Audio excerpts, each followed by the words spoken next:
Please tell us your name. Dale Hamilton from Canada. And you anticipated my next question. Where are you from?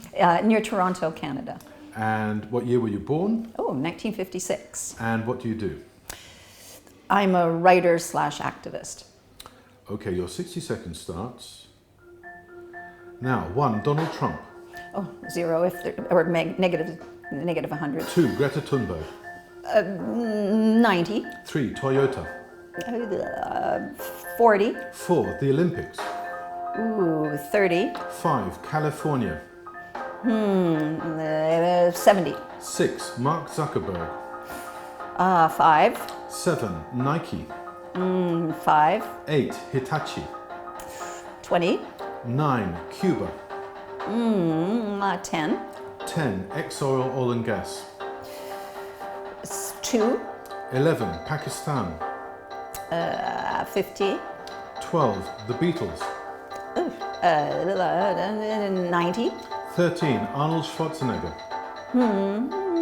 40. 14, Indonesia. 10. And 15, you. Me. 50%. Brilliant. Sorry, 50. Thank you very much. Well done, Tony. Oh, well, okay. Can you just explain briefly why you gave yourself that score? Oh, well, I'm trying, but, I have a room to improve. I can't afford to be entirely carbon neutral. I can't afford an electric car at this point in time. I can't afford to retrofit my house. So I'm only giving myself a passing grade for best of intentions, but not the income to back it up. So I'm a single mother and raising 2 kids, and it does frustrate me that I can't be more carbon neutral than I am. I do everything I can without having the budget. And finally, is there any organisation or charity related to climate activism you're involved in or would like to tell us about or promote?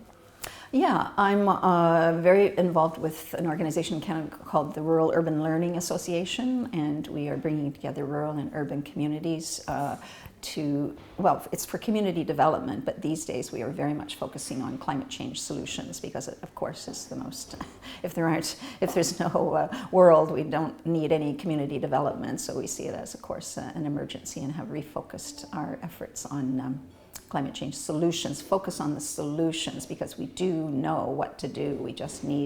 We've got the solutions. I can rhyme them off. We just need the action, the political will. As a former I'm a former politician, just a municipal level, very low level in Canada.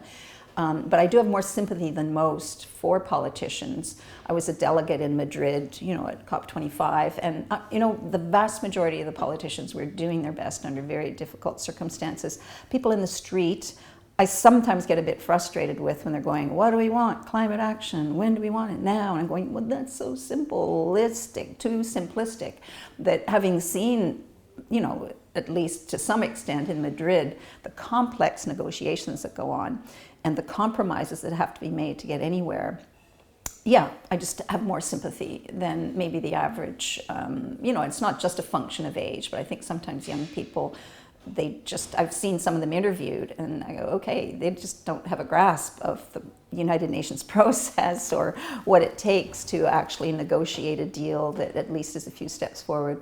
So I get frustrated when I hear people saying, oh, COP was a bust, it didn't do anything. There definitely were some steps forward taken. And if everybody takes that doom and gloom, kind of attitude rather than acknowledging that some major steps were made, even in Rome at the at the G20 summit prior to COP, they passed international legislation putting a 15% tax on huge corporations. If somebody told me that even a year ago, I would have went, no, that would not happen. And even here, with the methane, or I think you say methane here, the methane emissions, agreement that they've reached, and with China getting on board, more so at least in the last couple of days. I think some progress has definitely been made. Thank you very much. Is that all right? Yes, absolutely. Yeah, it's fine.